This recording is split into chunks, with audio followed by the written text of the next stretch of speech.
He remembers the past when he used to bully him, and one day he grabbed him by the collar and asked him to stop reading and get them some snacks. He grabs him again by his collar and punches his stomach. He asks him if he was the one who destroyed his coin farm, and he activates the skill Carnivorous Threat level 5, while Seong activates her skill Mental Barrier level 3. She asks Dokja what he is doing and asks him to kill him on the spot. Minyu remembers his name and thinks he has heard about him before. At the same time, Dokja is notified that his movements have been slowed due to the effect of the Carnivorous Threat. By how he talks, Dokja is sure that he is undoubtedly Minyu Song, but he wonders how he can be a renouncer. There is no way a jock like him would have read the novel. Minyu says he looks familiar to him, and he remembers him from his school and asks him if he remembers about him. Dokja refuses, while Minyu says he thinks he remembers about him. He is notified that his will to fight has reduced due to the effect of the Carnivorous Threat, and Minyu exclaims that he would never guess that a loser like him would survive this long. Dokja thinks Tier 6 humanoids may be strong, but he has even managed to beat a Tier 5 dragon, so he can't lose to someone like him. He tells Dokja that he is Minyu Song, his high school buddy, and wonders if he is still alive. Dokja's personal skill, the fourth wall, is shaking, and he is shocked at the destruction of his most powerful skill. He now understands that it's not that he is strong, but the problem is with him. The skill didn't work properly when he entered Younghyuk's body in the first-person POV. He now understands what the fourth wall does, and Minyu asks him about the things he used to read. He asks him about the rest of the novel and where he can read about it, while Dokja is notified that his personal skill, the fourth wall, is shaking. From the beginning, he thinks about the fourth wall and has this personal skill. He still doesn't know everything he can do, but he knows this. Minyu uses his skill and throws him behind, causing Dokja to get seriously injured. He thinks his skill makes it so that he perceives this world as fictitious, and he can observe that the omen of the Great Hall looks like a regular old rain cloud. He senses that some things feel different at times, and unlike the real world, he can make quick decisions as if he is looking at himself from an outsider's perspective. It was all possible because he had fourth wall skill, and Seong tried to call him and ask what he was doing and why he was not fighting against him. She asks him to remember that she could trust him and why he lies there. In the meantime, other incarnations are fighting with Minyu, but they are all nothing against him. Seong tries to wake him up, saying he told her she could count on him and why he was lying there. Dokja still thinks about his fourth wall skill, which refers to an invisible wall between the audience and the actors on the stage in a play. It divides the two groups so they cannot interact with each other. He tries to get up, thinking the fourth wall skill makes him perceive reality as a novel, but if it is shaking, that must be because he recognizes Minyu as reality. Minyu brutally kills everyone there, and he walks up to Seong and says it is a special power-up event. He asks her where the fun is in winning so easily all the time, and there's got to be some adversity to make things interesting. She asks him why he passed out, and he replies that he had some things to mull over. She asks him if he knows this man and says she didn't mean to eavesdrop, but she overheard what he said. Dokja replies that Minyu traumatized her a little when they were young, and she says this doesn't make sense at all. She makes fun of him and says she will help him. She says people suddenly power up with a few words of encouragement in TWSA, while Dokja says he is not Hyunseong Lee. Dokja feels more pain than usual when he is hit because he forgets that the fourth wall also works to alleviate pain. She asks him to look at Minyu, and there is no way that thing is human, and the Minyu Song, who used to bully him, is no longer there. What he sees in front of him is just a humanoid monster. He is 20 years old now. Dokja also thinks he is no longer the 17-year-old whose biggest problem is his school bully, and a Constellation who likes revenge plots has revealed his nickname, and the Constellations, the one who overcame the trials a little too late, is rooting for him. He thinks he can't have the fourth wall shake every time he comes across someone who has traumatized him. Suddenly, he receives a notification that a bounty scenario, Overcome Trauma, has arrived, and a Constellation has requested him to undertake a bounty scenario. He asks Dokja to wipe that blood off his nose and stand back since she has done enough. He then spends 6,000 coins on agility. His entire body feels as agile as the wind. He has spent 15,000 coins on strength, and his muscles bulge like a monster. He then activates his Unbreakable Faith's special property, and the Ether Affix has converted to Holy. Seong tries to call him and asks if he will be alright. Meanwhile, Minyu is tearing people apart when he feels Dokja's appearance. He faces him, thinking he will be fine since he has finished powering up. He then runs toward and hits him with just one blow of his sword. Minyu is shocked at how fast he moves, while Dokja punches him and makes him fall to a distance. He then spends 7,000 coins on agility again, and a flurry of swiftness overcomes his entire body. After that, he moves swiftly and cuts one of his arms and makes him shocked. Minyu cries in pain, but Dokja is shocked to see that he has a physical regeneration skill exclusive to werewolves. However, his regeneration is too fast, and he wonders if he is receiving protection of some kind from a constellation.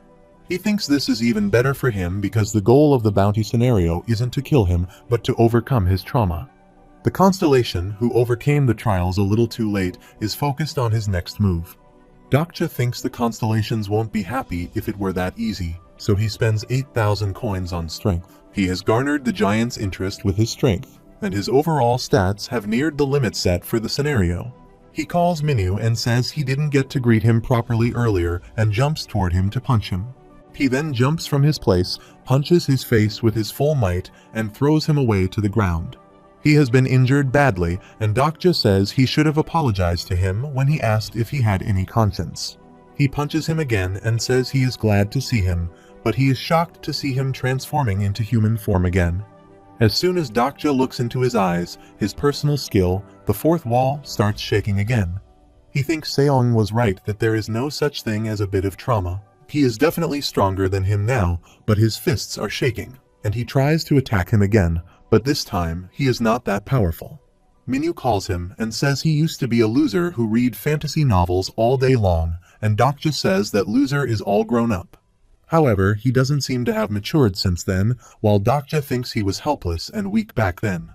All he did before then was read, and if he can't defeat him at the moment, he will continue to have the same nightmares, and then the 17-year-old Dokja will forever be stuck in that moment. He beats him repeatedly and thinks this is not enough to make up for what he did to him, while Minyu asks him to stop. He apologizes to him and says he didn't know better, while Dokja says he doesn't understand him, that he is not beating him to get an apology out of him, and that he is not the one he should be apologizing to. His past version of Dokja calls him and asks what he is doing, and says Minyu was just young and immature. It was just something stupid he did in his youth, and as an adult, he should stop this senseless violence. He thinks about Young-hyuk, wonders what he would have done then, and remembers when he read the novel. Young-hyuk killed everyone who betrayed him and found everyone to take his revenge. Dokja is now relieved by thinking this was what Young-hyuk would have done, and he says to Minyu that he still has some growing up to do. He is notified that his personal skill, the fourth wall, is beginning to shake less, and he punches him, saying he still reads fantasy novels. He hits him forcefully and makes him fall to the ground at a great distance. Minyu is poorly injured, so the bounty scenario has been cleared. The apparent condition for the bounty scenario has been met, and Seong comes to him and asks if he is mad and how he can beat up a werewolf with his bare hands. Dokja tells her he is not dead yet, and his fourth wall is no longer shaking at seeing him. He may has not fully overcome his trauma, but he guesses he has gained a little tolerance against it. The constellations are cheering for him. One has offered him his stigma. Dokja is surprised that he is offering his stigma to him and has obtained the stigma of self-justification. After that, the constellation, the one who overcame the trials a little too late, is smiling at him in satisfaction. And now he has a defense system that makes him impervious to trauma. He wonders about the advantage of the stigma, while another constellation, the prisoner of the golden headband, is rolling on the floor laughing.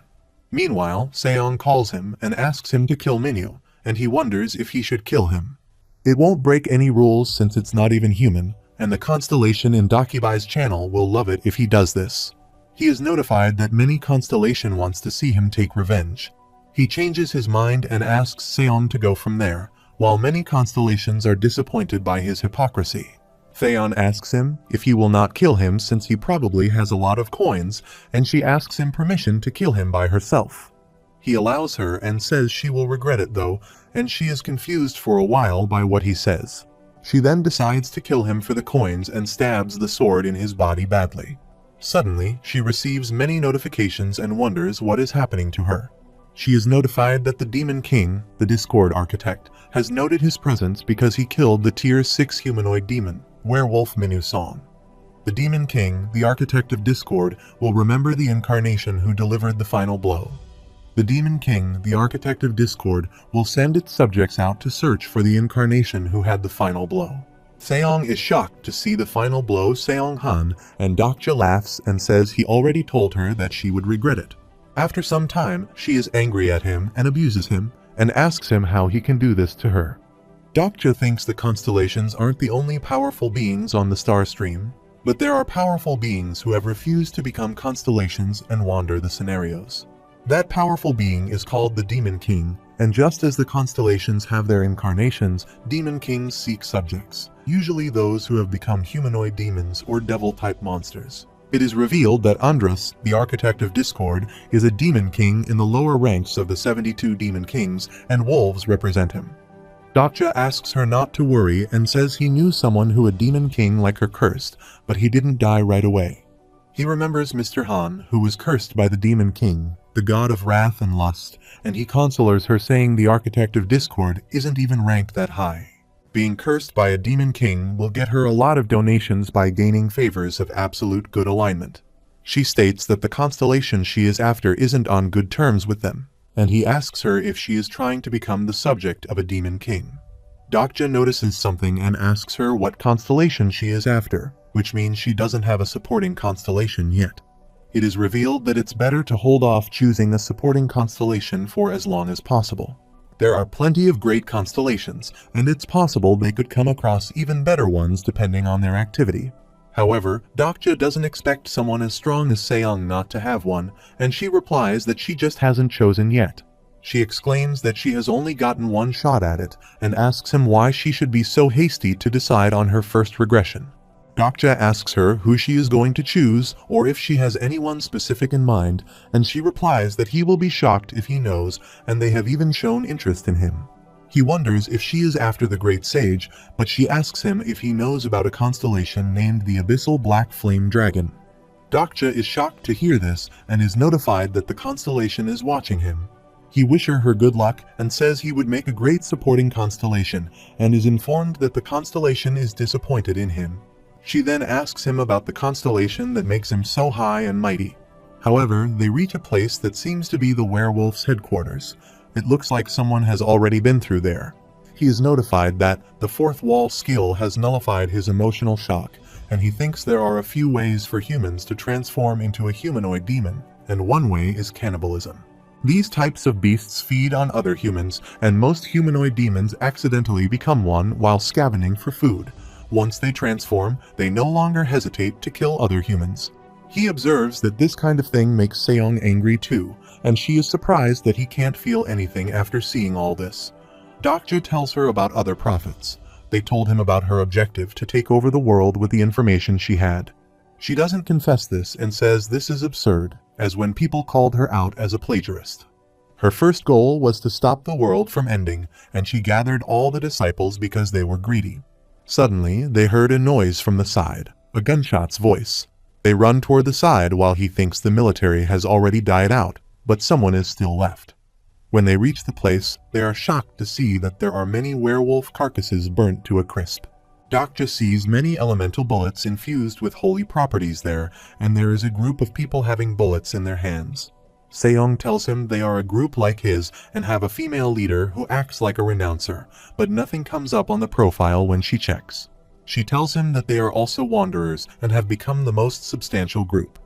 Dokja wonders why he didn't see them at the battle for the throne, and they immediately take out their weapon, seeing one of them ready to attack them. He shoots his gun, but his target is one of the wolves beside them, and there is also the meteorite the werewolves had. Dokja is shocked to see that it is lying there and remembers it's the yellow meteorite that wards off catastrophe. The boy asks him if he is Dokja Kim, and he is shocked at how they know his name. He replies that they must be mistaken and says his name is Young-hyo Kim. Seong is shocked at his lie, while he again lies saying Dokja Kim is someone he hates.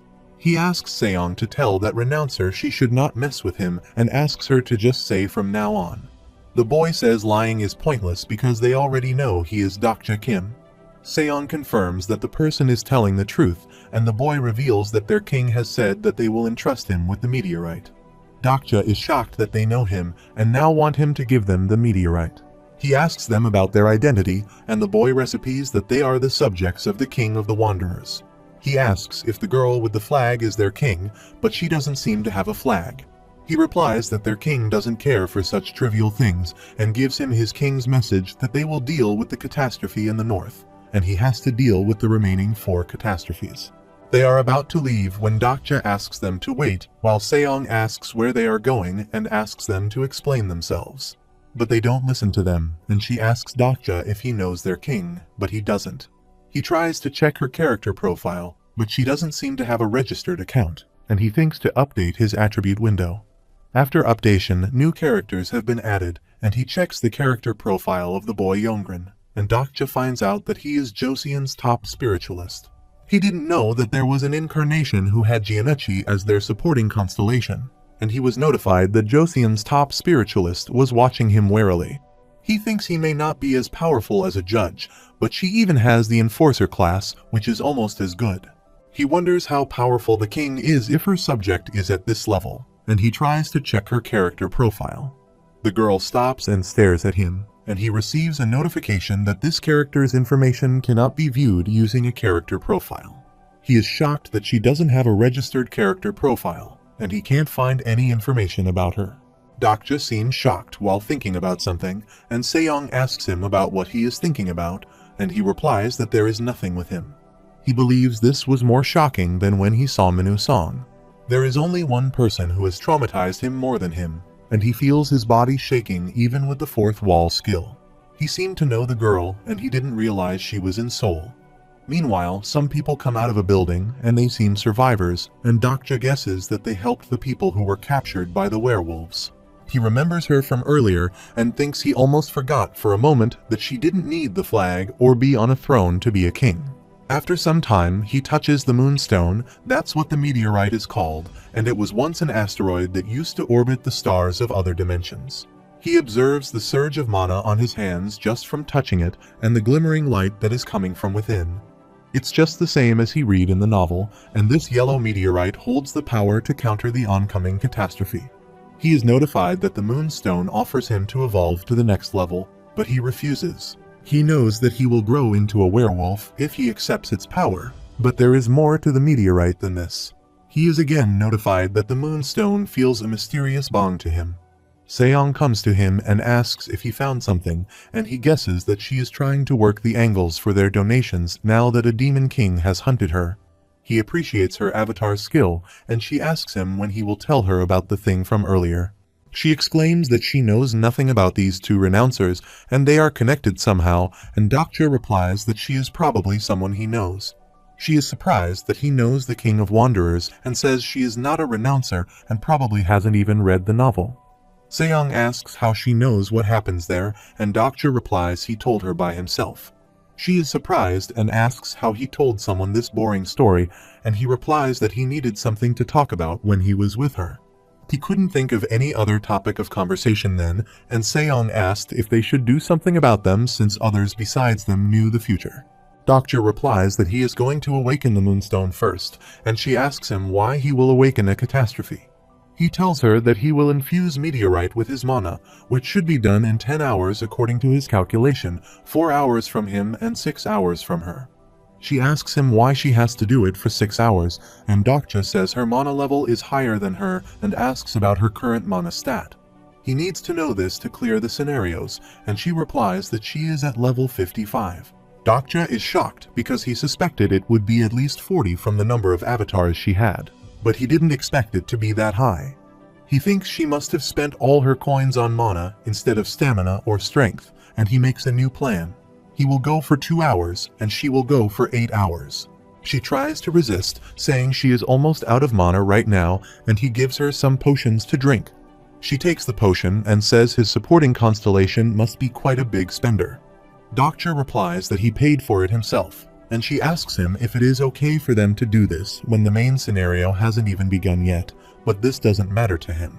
He tells her it is not a catastrophe and says she must have slacked off while plagiarizing.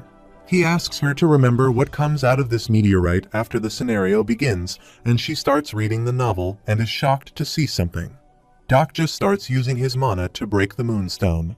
10 hours later, they have completed the task, and she asks him to get up, saying it starts hurting. The stone starts moving and vibrating, and a bulk of light emits from it. They are notified that he has encountered a being from another world for the first time in the scenario. Their affinity toward other world species has increased, and he has received 2,000 coins for his achievement. He has gained a new skill that helps him communicate with other world species. He has also obtained the skill of another world interpreter, level 1, and a vast beast appears from it. Dokja's comprehension has increased due to the item's effect, the protection symbol of the immunter.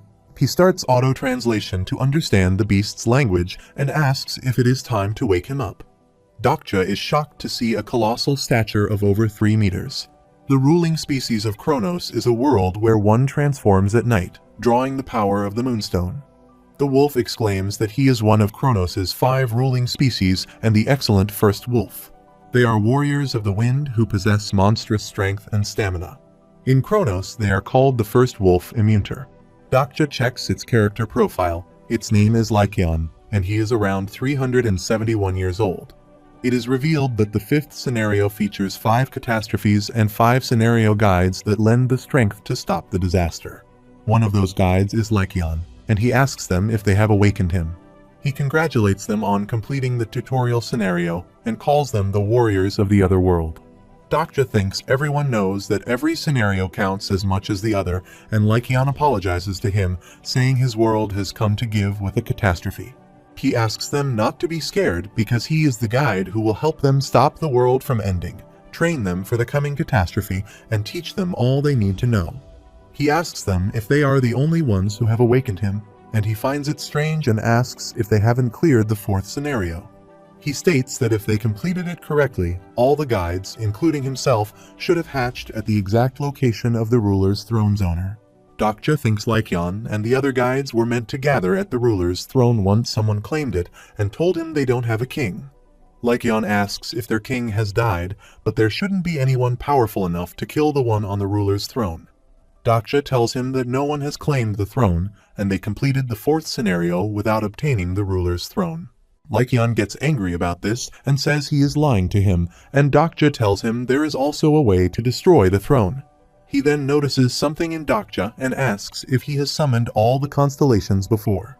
He gets angry and asks how they can do such a thing, and with his voice, the ground starts vibrating.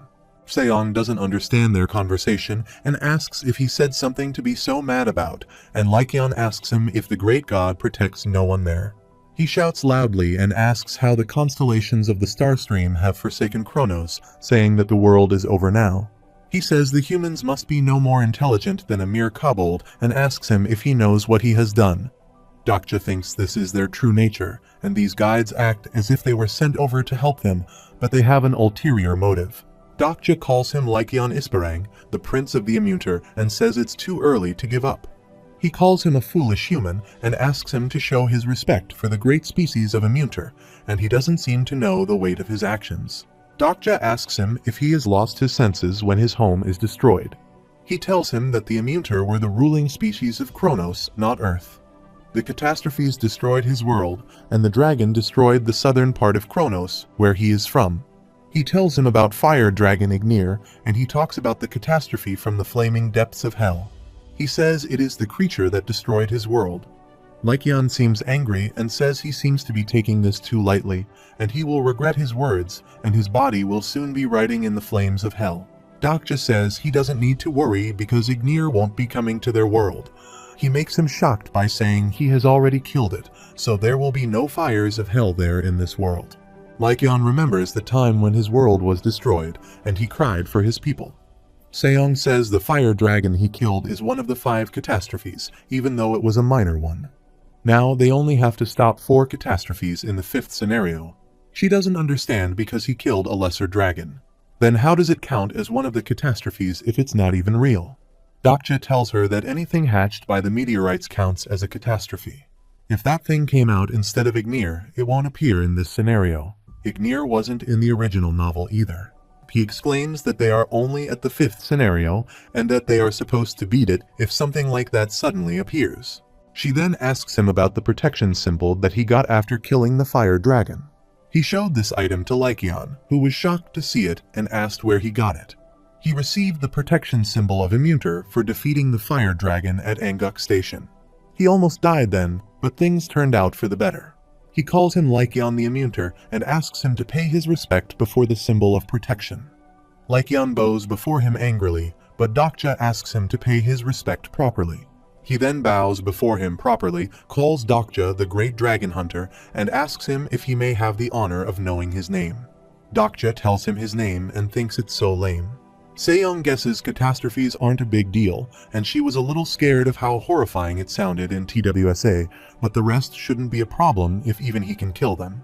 Dokja says he got lucky with the fire dragon, and the others will be just as they are depicted in the novel. Seong asks him what they should do now, and he replies that they will use Lycion to destroy other catastrophes. Seong says he looks strong and asks if he will fight for them. He says the guides can't fight against the catastrophes of the worlds they don't belong in, and he's quite a coward. Lycion calls him Master and says he is ready, while Dokja asks him if he can call him something other than Master. He refuses by saying he can't dare call the names of those who hold the symbol of protection. He then says he will teach him the skill passed down in their family, the Way of the Wind. It is revealed that 5 catastrophes are spawning in the north, east, south, west, and center of Seoul, but since the fire dragon, the catastrophe of the south has perished. The catastrophe that will spawn in the 5th scenario will be the catastrophe of the east. The reason Dokja had Lycion was so that he could obtain the skill required to stop the catastrophe of the east. The skill, the Way of the Wind, has been passed down through generations of the Immunter. Lycion teaches him the skill and asks him to Tempest in the left hand and Storm in the right. After that, the Way of the Wind will open up where the straight and the curved meet.